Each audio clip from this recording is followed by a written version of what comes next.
budget vert, de quoi parle-t-on vraiment? L'article 191 de la loi de finances pour 2024, donc du 29 décembre 2023, a prévu une nouvelle annexe au compte administratif au compte financier unique, dite annexe environnementale. Bon, c'est le budget vert et ça s'inscrit par ailleurs dans une réforme européenne pour laquelle la France n'est pas en retard, pour une fois. Ça s'applique, 1. aux entités publiques locales, au sens large, qui appliquent le référentiel M57 et qui ont au moins 3500 habitants. Mais avec des nouveautés à partir de 2025, notamment la contribution aux objectifs de transition écologique est présentée obligatoirement pour un grand nombre des dépenses réelles d'investissement. Pour les budgets M4, c'est obligatoire à partir de 2025. Et pour ceux qui n'ont pas encore fait la transition vers la M57, ça viendra avec la M57 au plus tard à l'exercice 2026. Il y a 6 axes en la matière, d'accord, que voici, n'hésitez pas à mettre sur pause, 6 axes qui sont à prendre en compte, que vous retrouvez dans les matrices qui sont diffusées, notamment sous Excel, et avec des analyses qui évoluent dans le temps. L'analyse de l'impact environnemental et dépenses, par exemple, visée à l'article 2 du décret, sont à compter de l'exercice 2024 pour l'axe 1 et 2025 pour l'axe 6.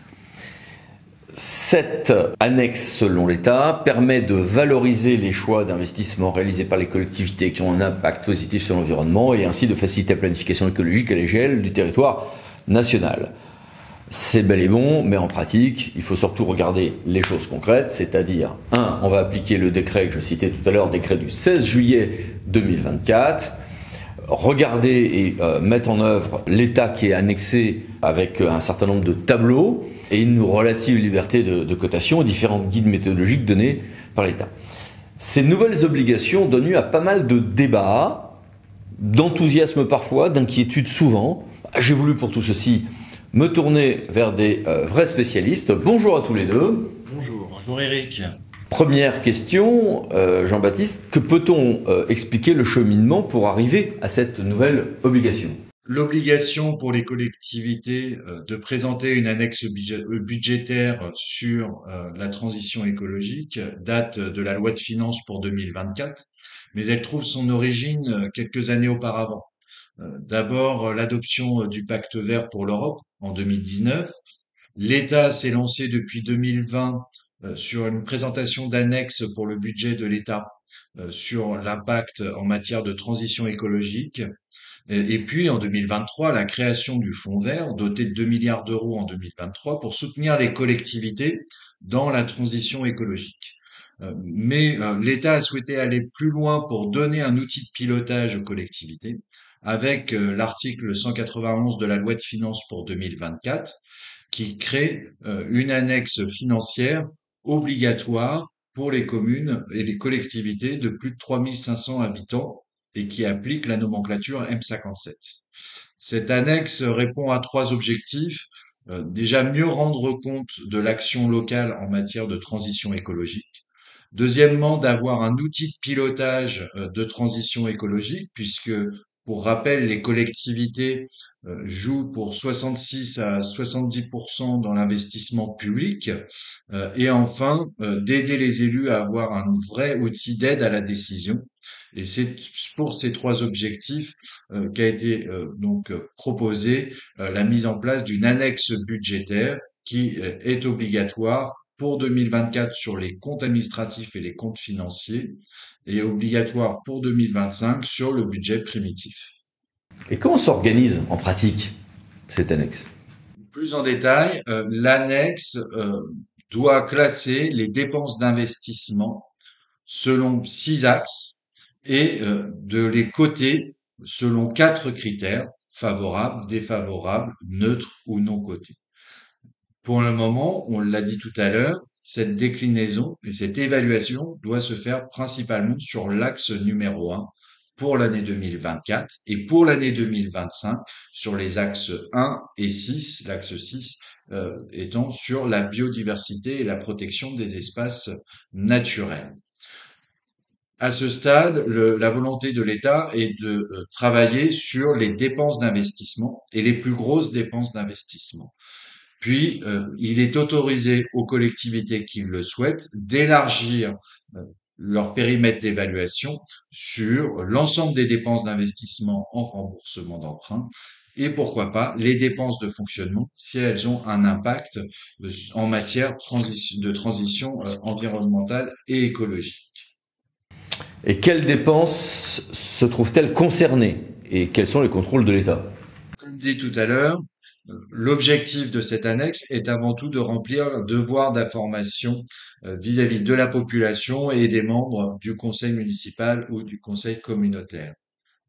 Mais on peut essayer de faire le lien avec la nouvelle contrainte financière qui pèsera forcément sur les collectivités, comme peut en témoigner l'annonce de la baisse du fonds vert, hein, qui passerait de 2 milliards 5 à 1 milliard, et on pourrait envisager pour la suite une plus grande corrélation entre l'annexe financière et les méthodes et les résultats de chaque collectivité avec les attributions des subventions. Pour le moment, il n'y a aucun lien entre la mise en place de cette annexe et la gestion des subventions de l'État.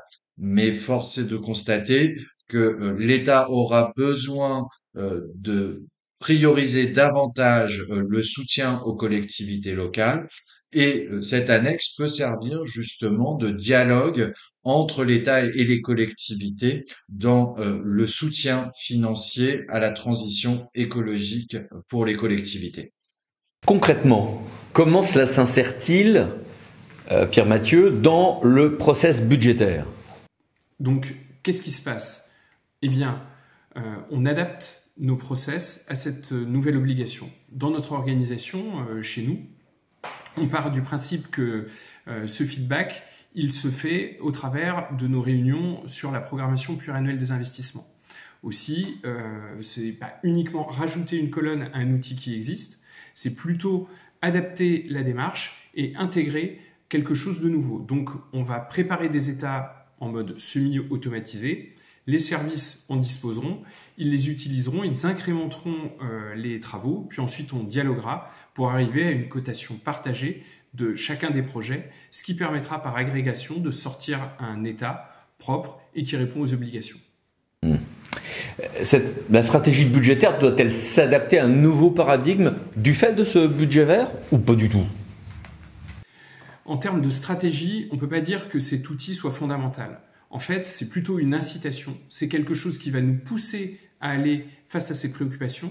Et pour ce qui relève de notre territoire, comme dans de nombreux territoires, il y a une véritable sensibilité à la logique de transition écologique de nos territoires. Alors, chez nous, malheureusement, en fait, cette annexe, elle vient non pas compléter un dispositif, mais finalement ajouter quelque chose dont on a du mal à mesurer l'utilité. Plus tard, peut-être qu'on pourra comparer les données au niveau des territoires. Aujourd'hui, on voit mal comment un simple état mis dans un document en format non libre pourra donner lieu à tout ça. Mais pour ce qui relève de la stratégie et la notion de budget vert véritablement, on s'est déjà doté d'autres outils. Chez nous, sur ce mandat, les projets sont cotés par rapport à la matrice du développement durable, ce qu'on appelle chez nous la donut économie, qu'on adapte à partir des objectifs de développement durable. Et puis pour le prochain mandat, on a encore autre chose qui chez nous passe par l'autre obligation, qui est le bilan des GES, des gaz à effet de serre, pour l'intégralité de nos dépenses d'investissement. Et nous, ce qu'on compte, c'est faire rentrer cette logique-là avec la logique de plan pluriannuel d'investissement. C'est-à-dire que sur le prochain mandat, on essaiera de faire en sorte non seulement d'avoir la mesure de ce que ça donne financièrement, mais aussi de ce que ça donne en termes de budget de gaz à effet de serre. Donc en conclusion, ce qu'on peut dire, c'est que si on veut faire une stratégie budgétaire différente, pour l'instant, il y a d'autres outils et il faut les adapter au territoire plutôt que d'utiliser cette annexe dont finalement l'utilité reste à prouver. Bon, au total, le budget vert change-t-il beaucoup de choses pour la collectivité? En fait, c'est pas un vrai budget vert, la nouvelle obligation, puisque c'est une annexe qui retrace un certain nombre d'éléments qui sont présentés au compte administratif, c'est-à-dire qu'on a les résultats d'une situation, on n'est pas dans quelque chose de prévisionnel. Le terme budget vert est donc complètement impropre et c'est renforcé par l'idée qu'on a une première année où on évalue une première série d'objectifs et après on a une montée en charge jusqu'à la 3e année. Donc schématiquement, on a un outil qui est encore expérimental pour lequel l'exploitation laisse une ouverture sur les années à venir, mais encore pas très bien définie. Merci beaucoup, au revoir. Merci beaucoup, bonne journée, au revoir. Et merci à vous. À bientôt pour une nouvelle vidéo Les 10 minutes juridiques parlant de associés pour VK. Pensez à vous abonner par là. Merci, au revoir.